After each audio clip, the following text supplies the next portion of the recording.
Welcome to the 2021-2022 academic year at the University of Northern Iowa. After delivering last year's university address to a camera in an empty auditorium, I was genuinely looking forward to speaking to you in person about our university.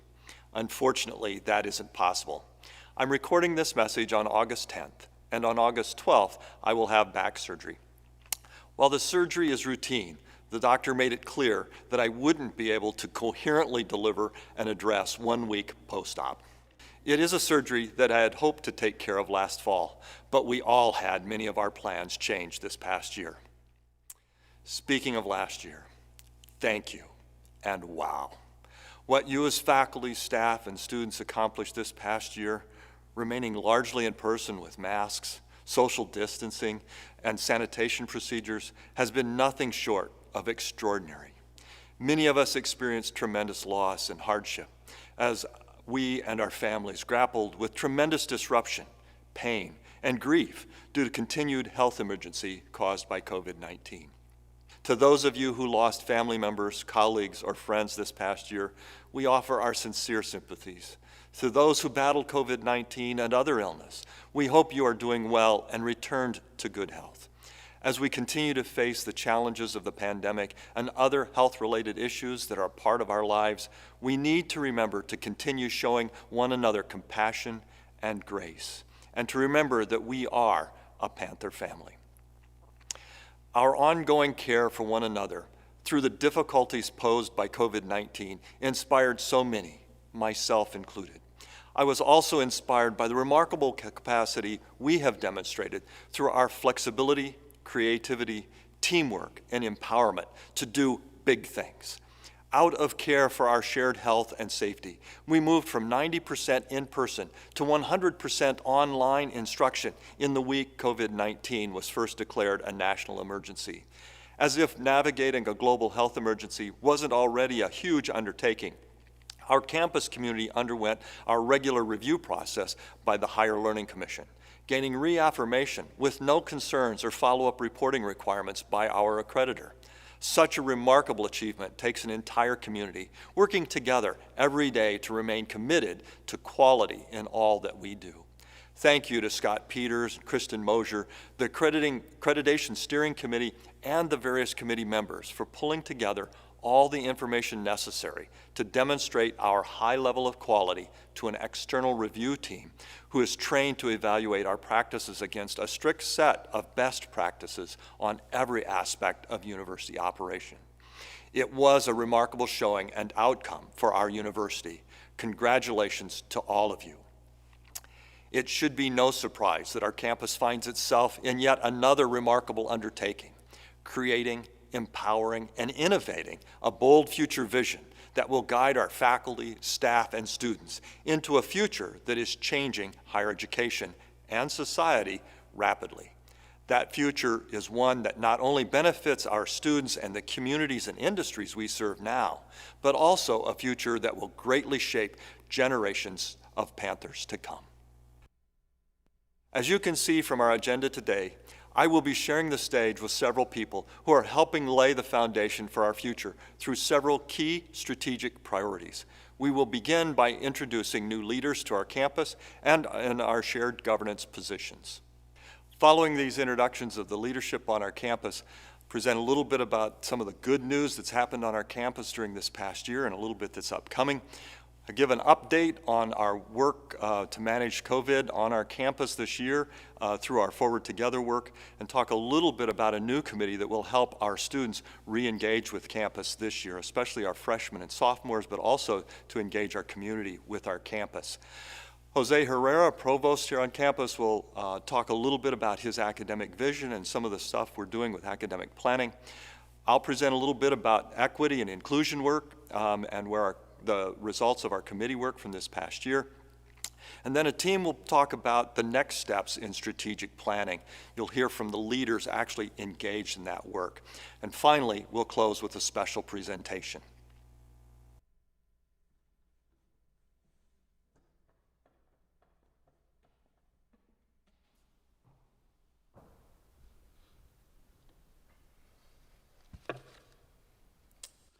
Good morning. My name is Andrew Morse, and I serve in the President's Office here at the University of Northern Iowa.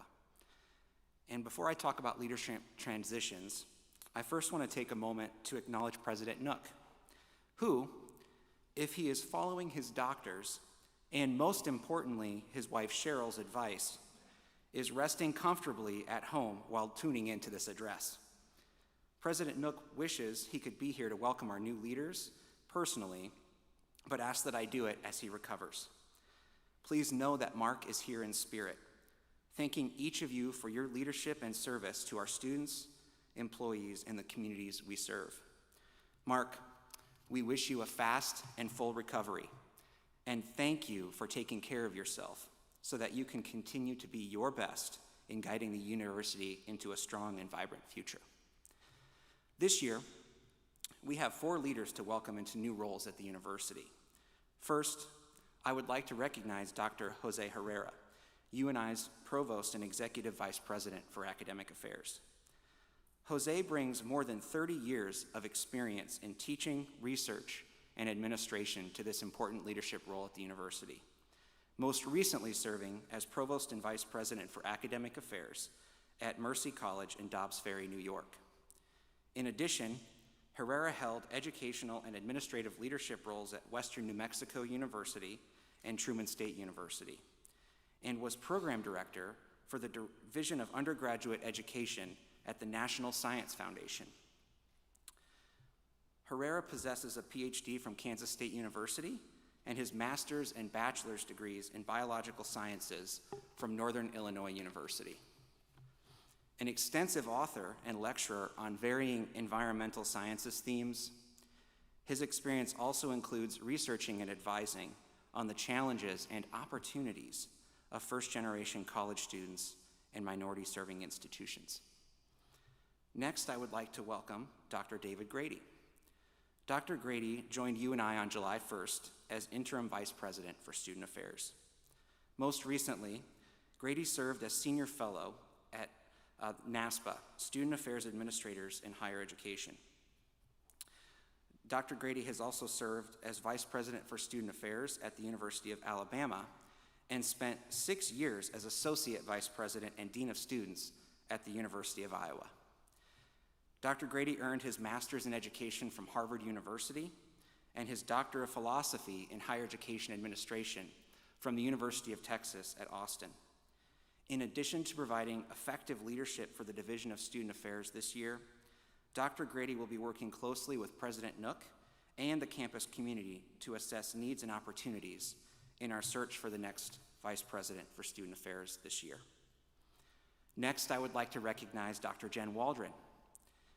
Jen has been appointed Interim Dean of Continuing and Distance Education at UNI.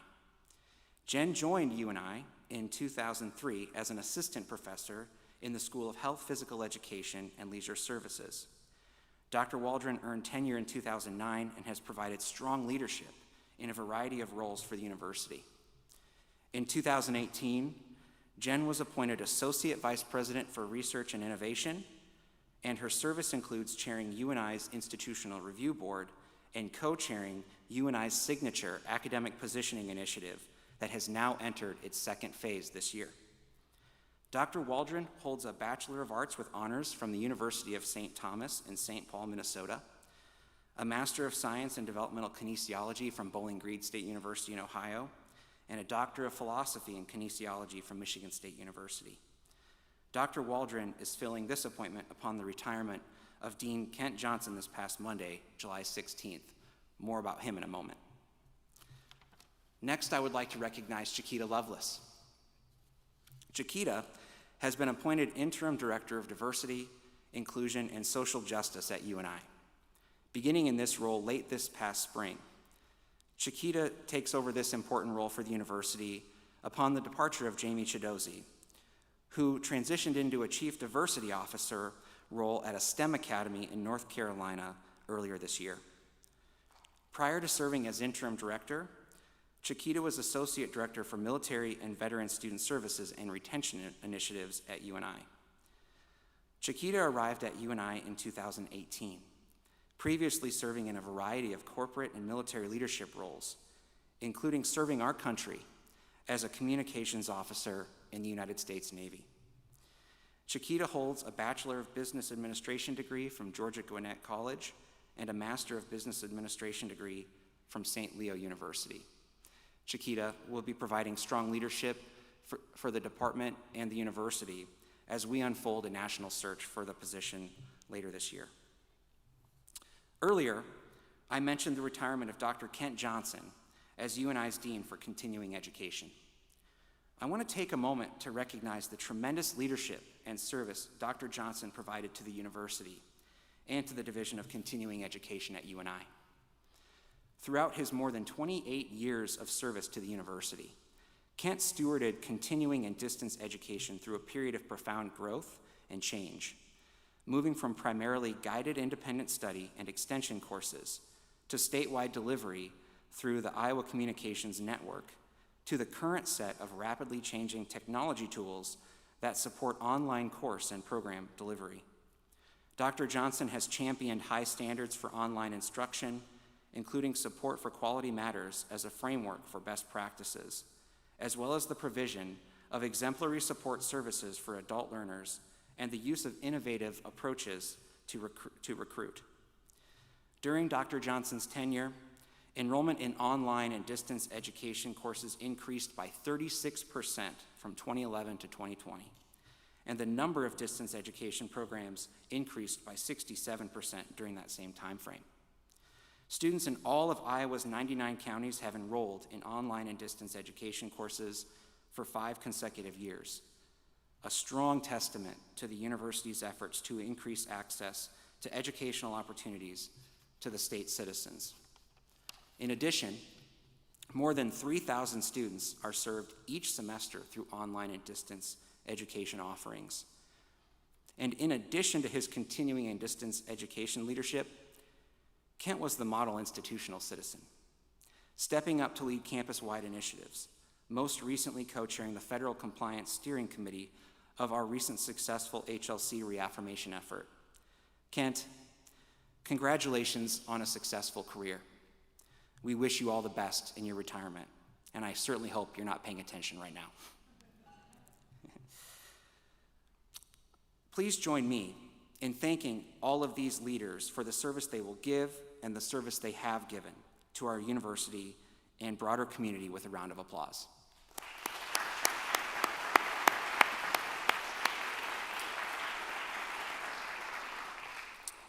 Also, let's take a moment to welcome new faculty and staff to the university.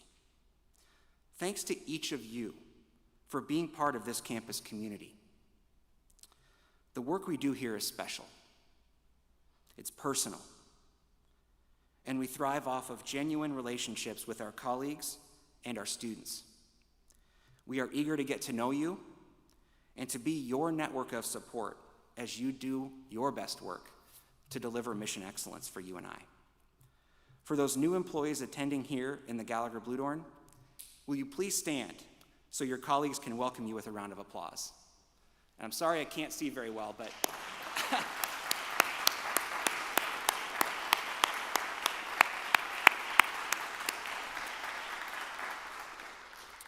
and to those of you attending virtually, that round of applause was for you too. Thank you all for being part of the Panther family. Next, I'd like to recognize shared governance leadership on the next slide. The strength of the University of Northern Iowa lies in our commitment to shared leadership and governance. This year's leaders are taking on the responsibility to work together and with administrative leadership to find solutions to the challenges we face and to help us all celebrate the many accomplishments of our students, alumni, and employees. This year's leaders include Dr. John Burnite, Chair of the Faculty Senate. John is an Associate Professor of Philosophy and World Religion. Dr. Jim Mattingly serves as Chair of the Faculty and is an Associate Professor of Management. Dr. Becky Hawbaker serves as President of the United Faculty and is an Assistant Professor of Teaching. Shelley Hill serves as a Clerk in Residence Administration and leads our AFSCME union staff. Farah Kashef is president of the Professional and Scientific Council, our staff and administrative roles at the university, and is an educational technologist in IT, educational technology, and media services. And Samantha Bennett, a senior in math, statistics, and actuarial science, serves as our student body president this year. Thank you all for the important mark that you make on this campus community now and for years to come. Thank you for your leadership and service. Thank you also to our outgoing leaders. Amy Peterson, chair of the faculty, J.C. Last, president of the Professional and Scientific Council, and Ellie Boating, who was our student body president this past year. John, Becky, and Shelley are continuing to serve in important leadership roles in shared governance for the university. Please join me in thanking them through a round of applause as well.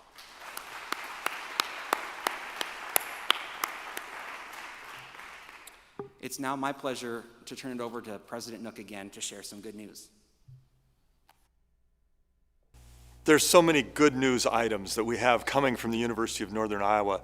It's always difficult to select just a few to talk about during the university address. Today we have 4 items that I would like to highlight as we think about things that have happened over the past year and things to look forward to in the very near future. This past spring, the University of Northern Iowa, along with the Waterloo Career Center and Hawkeye Community College, signed an agreement referred to as the Cedar Valley Degree Links. It's a tremendous opportunity for the students of the Cedar Valley to get a great education in 3 important technical fields, those being construction management, manufacturing, and graphic technology. In this partnership, students at the Career Center at Waterloo High School will be able to take courses that will count for credit both as a high school class, but also for community college credit at Hawkeye Community College. Those credits at Hawkeye will be articulated with the University of Northern Iowa, so those students can seamlessly transfer to the University of Northern Iowa in construction, manufacturing, or graphic technologies. It's the first of its kind program of a partnership between a high school, a community college, and a university in the state of Iowa. I'm very proud to be partnering with Waterloo Community Schools and Hawkeye Community College on this important program to help students find great career paths here in the Cedar Valley. The University of Northern Iowa will be represented by an alumnus and a current student in the upcoming 2020 Paralympics in Tokyo, Japan. Jessica Himes is from Swisher, Iowa, and graduated from UNI this past spring. She was named to Team USA after finishing first in the F-64 discus at the Paralympic trials in Minneapolis on June 19th. F-64 designation includes athletes with below-knee prosthesis. Himes is ranked 2nd in the world and is current USA record holder in her event. She's making her 2nd trip to the Paralympics after competing in Rio in 2016. Aaron Kirchhoff is a sophomore from Solon, Iowa, and finished 2nd in the T13 400 and 100 meter dashes at the USA Paralympic trials, and ranks 5th and 9th respectively in the world in the 2 events. T13 includes athletes with the least severe vision impairment to be eligible for para-athletics. The 2020 Paralympics Games, postponed last summer due to COVID-19, run August 24th through September 5th. We wish Jessica and Aaron the best in their travels and competition during the 2020 Paralympic Games. Congratulations to both of them. Finally, we've had another record-breaking year in fundraising at the university. This past year, our advancement team, deans, directors, faculty, and staff worked together to raise over $41.5 million, approximately 10 percentage points above the $38 million raised last year, which was also a record year.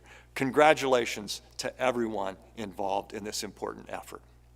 This past year, as our campus and our community battled COVID-19, we formed the Forward Together Committee to help us make the important decisions to protect the health and safety of our students, our faculty, staff, and the greater community.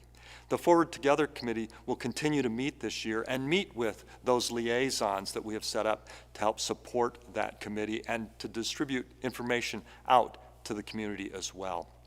We strongly encourage everyone to get the vaccine. It is the only way to truly protect an individual's health and the health of our community as we move forward. The vaccines are safe. They're extremely effective. Please take the opportunity to get the vaccine and to encourage others around you to also receive that vaccine. We are encouraging everyone to wear a mask in public areas on our campus, especially in our classrooms and public indoor spaces.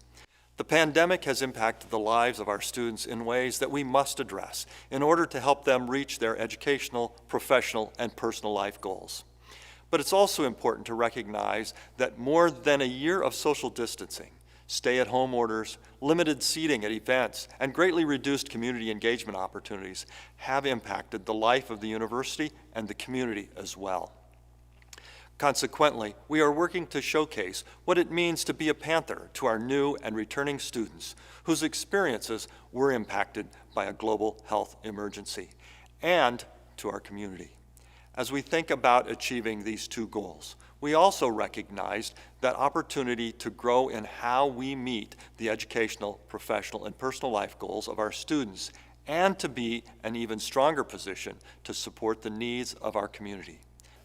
To help achieve these objectives, we formed the Panther Experience Steering Committee. The purpose of the Panther Experience Steering Committee is to coordinate the planning and delivery of a series of campus and community events, activities, and resources.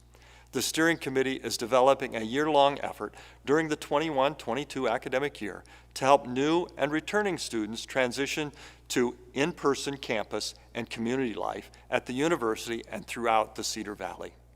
Membership of the Panther Experience Steering Committee include individuals from Student Affairs, Admissions, Student Life and Event Services, Student Success and Retention, Undergraduate Studies, Housing and Dining, NISG, University Relations, Finance and Operations, and the President's Office. Look for more communications to come from the Panther Experience Committee this fall.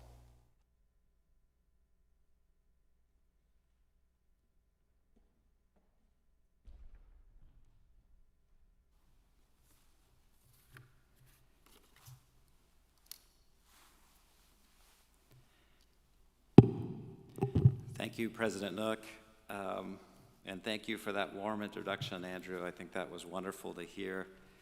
I keep hearing over and over again that this is a seasoned provost, and I never heard that term referred to seasoned provost except in an article as I was coming in. I thought, well, is it pepper or is it chili pepper? It's been a glorious month or so during this honeymoon phase at my transition here to UNI. This Panther family, as I transitioned, has been very welcoming, and I've benefited from many of you who have approached me and my family and welcomed me with as only Iowans can. Thank you too to the President's Office and the Provost's Office. There's great people there. Finance Office, thank you again for helping the new guy out and helping him understand how things are done here in terms of the culture and the operations at this great institution. As I transition over to the Cedar Valley community, I have some work to do. There's been already lots of work that I've undertaken with some of you, faculty, and of course, you've been very welcoming and kind and patient with me as I transitioned and helping me understand how things are done here at the University of Northern Iowa. Although I've already begun the process of understanding the levers of change and improvement, I want to be clear with all of you, there are already many points of excellence at UNI, and I will be trying to understand those and scale those if possible. In the process, I'll be relying on many of you to help me understand the points of excellence as we consider changes across academic affairs. But it'll be important for me to also leave success alone. Just the other day, for example, I got a couple of emails from Robert Smith at UniQ letting me know that they've just been able to be recommended for over a $500,000 grant. So I think these are the kinds of initiatives that we need more of, and I want to congratulate Robert and his team at UNIQ to make sure that they were able to land that grant. And it focuses on non-traditional students, and I've mentioned to a few of you that this is the location that we need to diversify our academic portfolio. That's certainly one of the opportunities that we have at our disposal. That said, there are still some provisional observations and data sets that have helped me understand where I need to spend my time during this first academic year. It will come as no surprise to many of you, and some of the data sets are available to you, and those of you who have been immersed in the data and the culture of UNI, I don't think any of these, what I'm about to say, will come as a surprise to you. Nevertheless, it might be helpful as a newcomer with some experience in several other institutions to lay out an initial set of observations that explore opportunities and challenges within UNI and perhaps can serve to guide my work during this academic year. First, it is clear that there are many data sets, cultural norms, and initiatives that I need to know, understand, and provide some value for. I will set forth for myself the goal of better understanding how these will impact the needs of the students, faculty, and staff in our institution. Chief amongst these is the important work of academic positioning. I have already asked President Nook how I can help contribute and support contemporary and needed structural changes here at UNI. I'll be working alongside the two leaders of this initiative, Drs. Patrick Pease and Jennifer Waldron, as well as many of you to carry this initiative forward to phase 2. There are many exciting ideas proposed by faculty and staff, and I look forward to facilitating the next phase of this important endeavor. The hard work of getting into this water is essentially done, and what is left for us is the invigorating and exciting work of completing the established goal of swimming to the other side. I look forward to exploring what we can do together to build a better institution on the other bank. Second, we need to be laser focused on collective efforts to increase enrollment. I've already been asking Drs. Kristin Moser, and Terry Crumley what available market assessments may yield additional enrollments in our various existing programs, and all will contribute data and ideas to our academic positioning working groups formed in phase 2. As you all know, increasing enrollment in this challenging educational landscape is the job of all of us, and I hope you will work with me and the enrollment team to make sure that students and their families see the value of this great institution. There are many new ideas that are percolating, and we will rely on data to let us know which will work for you and I. Third, I will need to focus on the important yet complicated goal of making UNI more inclusive and equitable. I hope that you will agree with me that this is not a goal that is ever fully achieved. Rather, we need to set up our academic and social structures to be dynamically responsive to our environment and acknowledge that to be inclusive requires vigilance, assessment, and iterative change. Not only do we have to be mindful and intentional about our hiring practices and closing access and achievement gaps, but we also should be asking whether individuals within our communities feel that they belong and are welcomed to dance, not just to the dance itself. There are many of you who have already started these courageous conversations, and if history is any indication, many of us will fail spectacularly to get the conversation right. I hope that we're all willing to give each other a modicum of grace as we continue to encourage everyone to struggle with the words and actions that will help calibrate a new culture of openness, civility, sisterhood, and care for our fellow human beings. I promise to listen and help our university leaders carry out the honorable work of becoming intentionally equitable and inclusive in this space. This is not a destination. You don't get to be equitable or inclusive, but a perpetual journey of assessment, discovery, and transformation. May we support each other on this journey, our pluralistic, wonderful future here at UNI in the state of Iowa, and our country depends on our success. Undoubtedly, there will be other rocks that I have not turned over, and I hope you will be patient with me as I work with President Nook, our faculty, students, and staff to develop and improve this great institution and make it even better. If I have not already, I look forward to meeting you in person and collaboratively working with you to suss out specific next action steps informed by data. In particular, I'm excited about meeting with our new faculty and to welcome them, or maybe them welcoming me, I'm not quite sure which, to UNI. The most important decision that an institution can make is who it hires. And we have put a tremendous amount of trust and excitement in the next set of hires, and I look forward to meeting these transformative individuals as the next cohort of important contributors to our Panther community. Thank you for listening, and more importantly, I wish you great success in your academic and personal endeavors this academic year.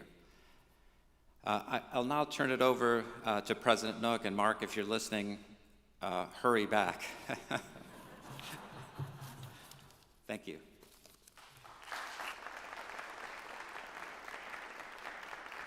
Last fall, I posed the question, do we have the courage to confront education debt, to overcome the challenges and obstacles many of our students from minoritized backgrounds face, societal barriers that, if removed, would place them on level footing to reach their educational, professional, and personal life goals?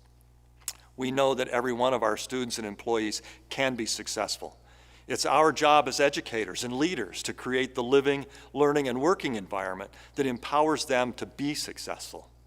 The good news is that our faculty and staff are showing up, answering the question that, yes, in fact, we do have the courage to confront education debt.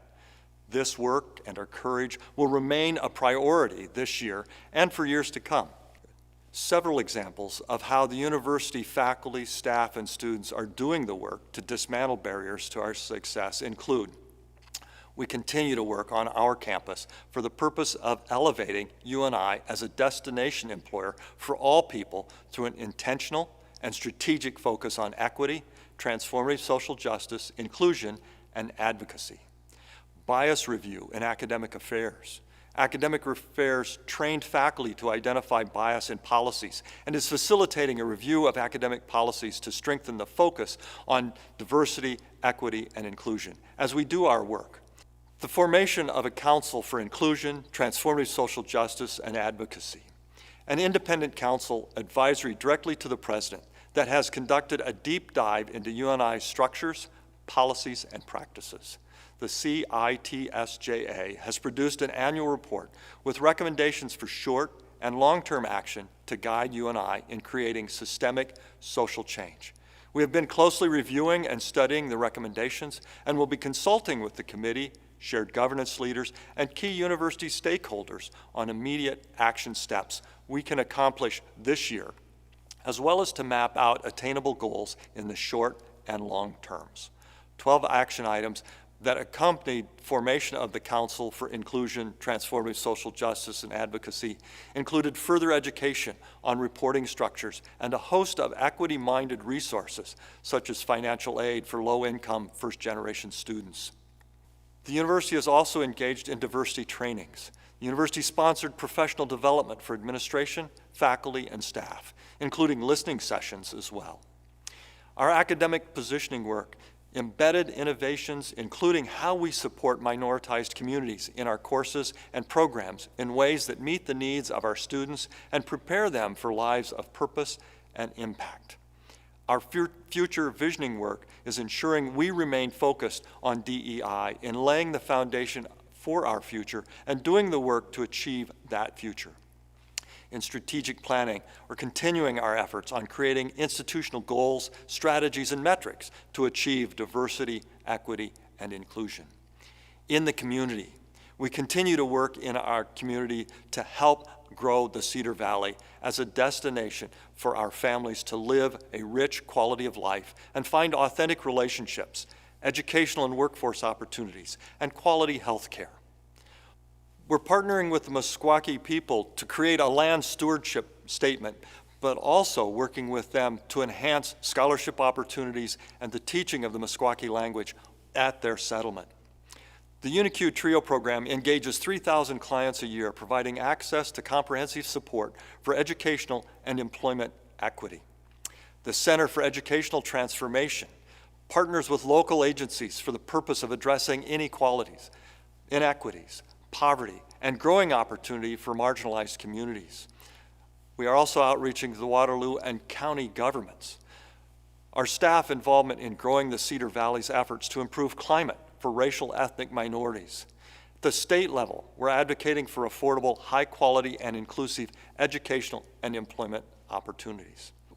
At the federal level, we're working with legislators to increase investment in TRIO and authorizing Educators for America and fighting for need-based federal aid programs.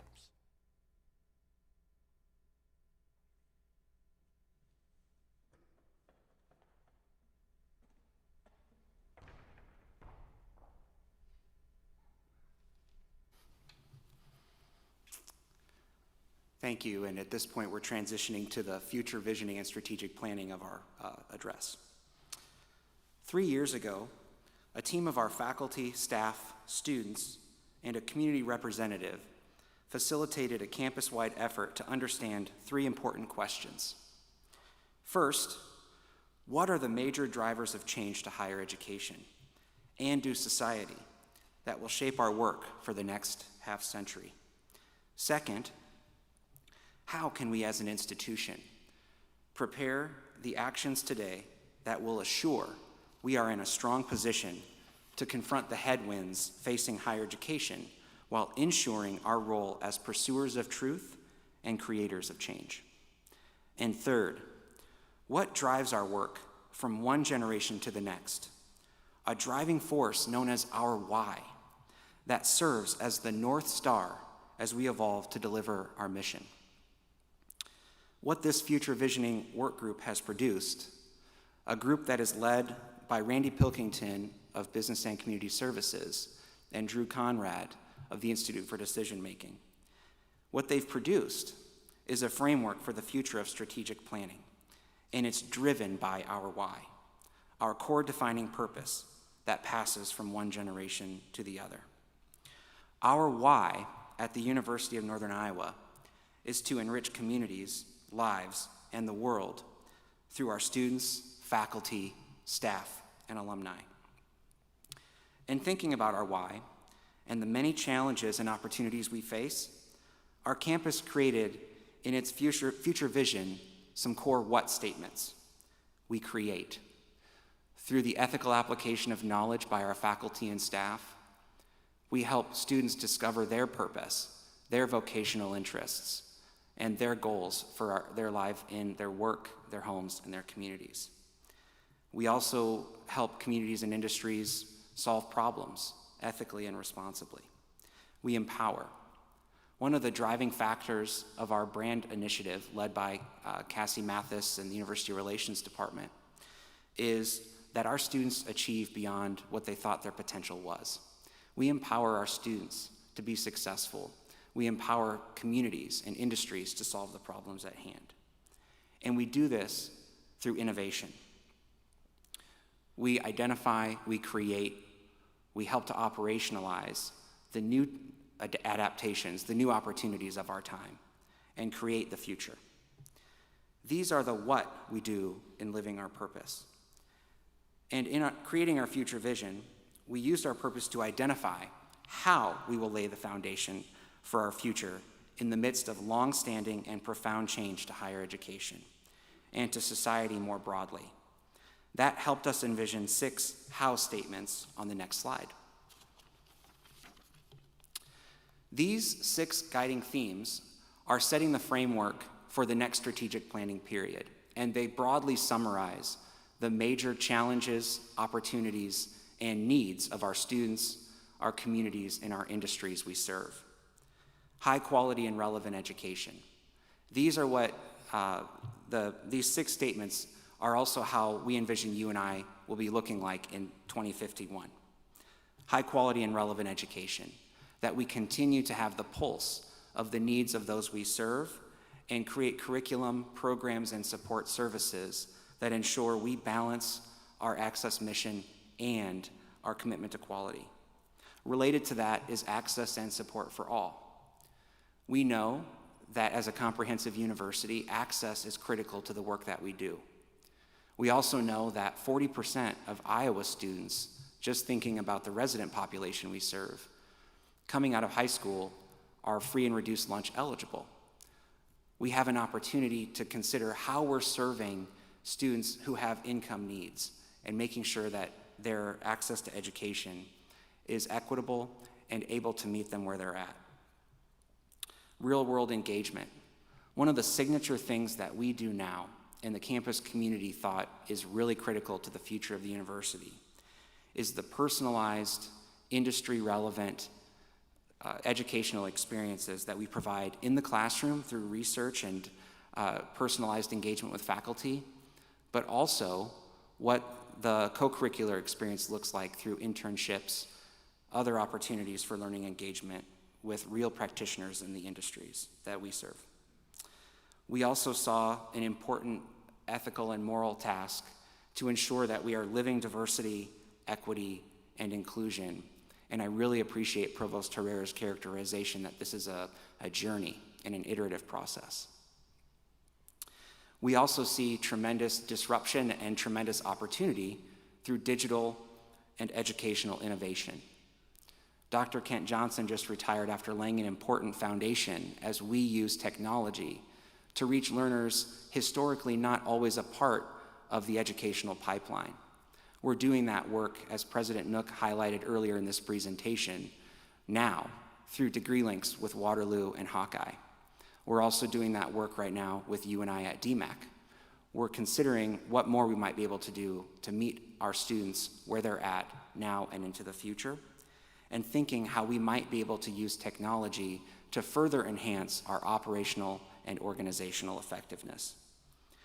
We also are committed to being a great steward of resources.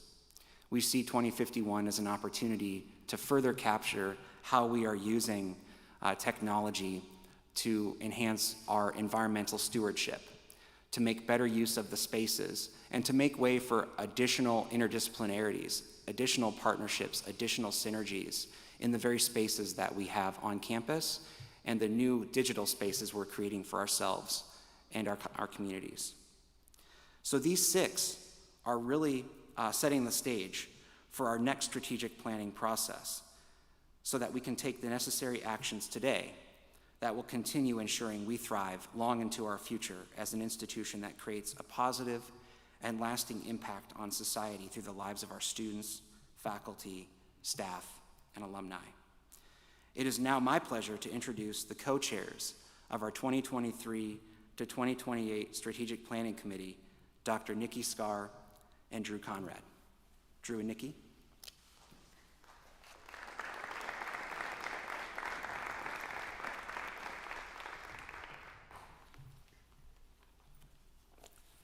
Thank you, Andrew. The 2023-2028 strategic planning process launched this month, and Nikki and I want to thank the over 24 individuals who agreed to serve on the Strategic Planning Committee and to serve our UNI community. The strategic plan that is developed over the next 9 months will serve as a stepping stone for us as we work towards achieving the future vision for UNI in 2051. The new strategic plan will reflect what we as a campus community hope to accomplish over the 5-year span of the plan and help move us towards what we aspire UNI to be and become by 2051. The 2023 to 2028 UNI strategic plan cannot be developed without your help. Hello, everyone. As you can see on the slide, there is going to be several months dedicated to gathering community and campus input about the strategic plan. And we are here to ask for your help. There are going to be multiple opportunities across the months this fall, and for you to come and provide your feedback. There will be multiple methods for you to give your feedback. There will be both face-to-face sessions and also a survey that's going out sometime this fall. We know you are busy, and we know that one more thing that we ask you to do can seem like too much, and we understand. And so our plan is to make all of the ways to give your feedback quick and easy and as painless as possible. We hope to see you all at one of the face-to-face sessions this fall, but if we know that you may not be able to make one of those sessions, certainly COVID may, who knows what's going to happen with that, and may cause some issues and you to make some personal choices not to attend face-to-face meetings. But in that case, please do provide your voice and feedback in the survey so that we can know what you are thinking about our strategic plan, and we can use your feedback as we move forward.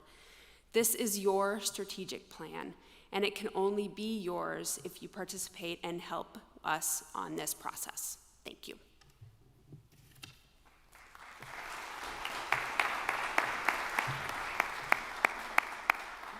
I could not be more excited to have Nikki and Drew leading this process for us, because the end result of what will be a broadly inclusive, community-engaged, campus-engaged process will produce a comprehensive, future vision-focused strategic plan for the university. And what that will then bring is the question of how are we going to live our plan, breathe our plan, tell our story for the next 5 years once we have that document ready, guiding our campus forward. And here to talk about that process is Dr. Kristin Moser to discuss the work of an important committee on campus that's charged with doing just that. Kristin?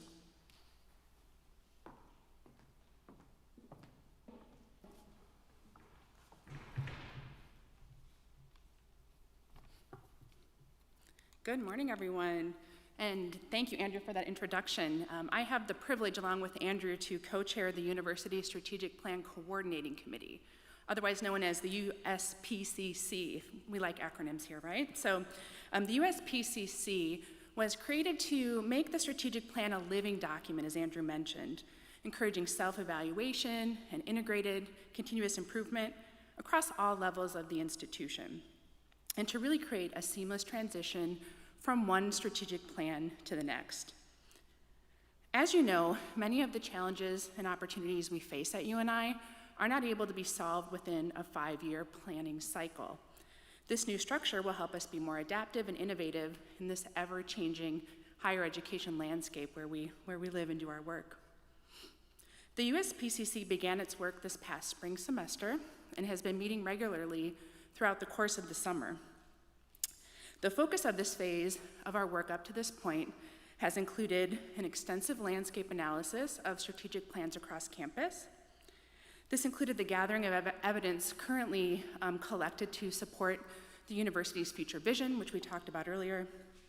This also included the creation of an impact map to show alignment between college and departmental level strategic plans with overarching university goals.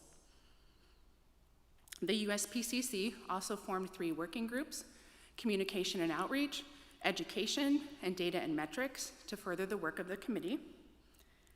Finally, the committee developed a strategic data plan, basically to inform the SPC of the university's progress, strengths, and areas for opportunity relative to university strategic goals, as well as to provide them with a rich source of data to support their work as they begin this important planning process. The USPCC will be providing a variety of resources to campus in the coming months, including educational materials and workshops related to strategic planning. We will continue to update you all as we move through the coming semester, and we look forward to engaging with you all in this exciting work. Thank you.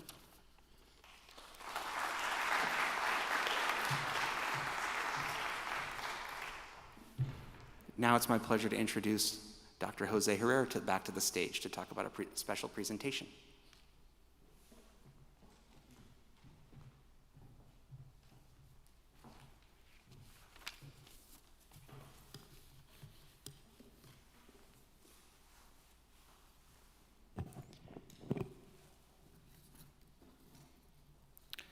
So thank you, Andrew. You may be wondering what these three things are up on stage. These are our awards that we will give as presidential medallions. We certainly value everyone, faculty, staff, but these three people had an exceptional contribution to the institution, particularly during this difficult last COVID year. So I want to introduce the three people that come up on stage, if you please. And that's Dr. Patrick Pease, Shelley O'Connell, and Joseph Razor. Can you please come up?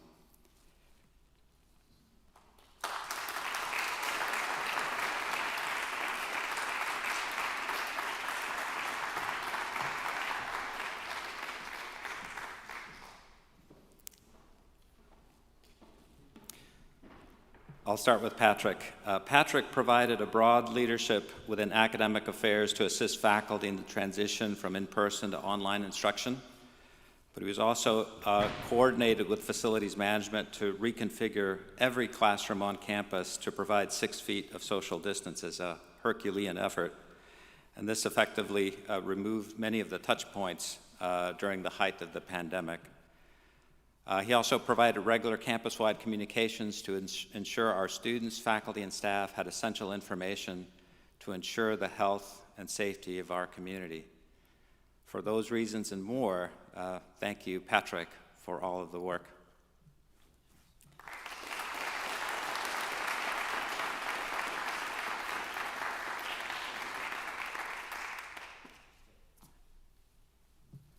Shelley O'Connell.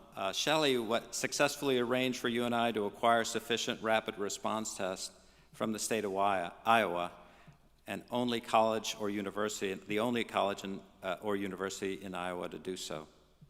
She was also instrumental in crafting you and I's guidelines and practices for responding to the COVID-19 pandemic, including our testing, contact tracing, quarantining, and self-isolation practices.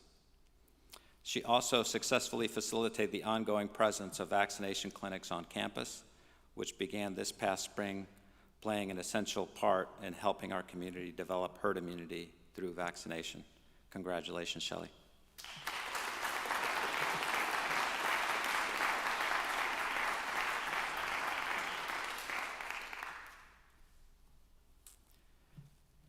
Joseph Razor has been the consistent presence throughout the university's leadership response to COVID-19.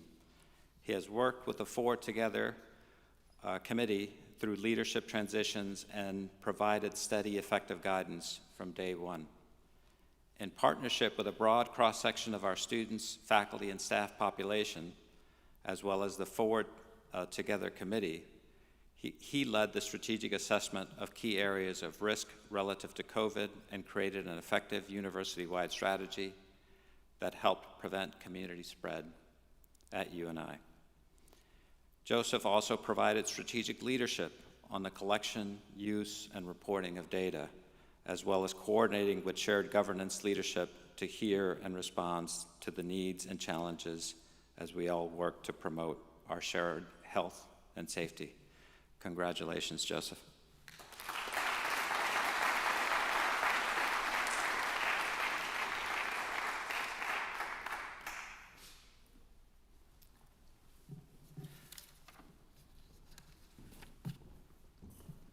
Thank you, gentlemen.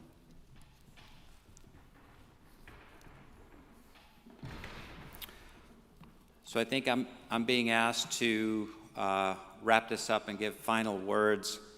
And it's really going to be a final words of encouragement. So this past year, 2020, and certainly the beginnings of this year, have been inordinately pressure-filled and stressful for you and your families, but they've certainly been pressure-filled for the Panther community. I want to acknowledge the fact that we may be entering into yet another time in the next couple of weeks where we will be asking on you, as faculty, as staff, as students, to once again help us through this very difficult time. The next 2 or 3 weeks will be critical, and I will add my voice to the chorus that has been coming from President Nook and certainly from the senior leadership to get vaccinated. I think that we know full well one of the benefits of getting fully vaccinated is we'll get to enjoy all of the things that we were used to in 2019. I think we need to make a concerted effort to make sure that all of our community is vaccinated. So I would encourage you to do that. Lastly, I don't want you to feel that you're alone, that there are things that you do and say in your own offices and maybe with individual students. This is what we do on a normal year, but this is not a normal year, and last year was not a normal year. If you need help, please reach out. I think that this is a common constraint of us as we go into a new and difficult time in the institution's history, that we want you to feel that you're not on your own. With that, I'm also very excited about the possibility that this new year, this new academic year brings. And I know that you're excited as well. I've been interacting with the students over my first couple of weeks here, and they're excited as well. I hope that you're able to gather some of that energy, channel it in appropriate ways, and I hope that you have a wonderful academic year. And of course, I hope that Mark comes back soon. Did I mention that? Thank you very much for attending, and I wish you luck.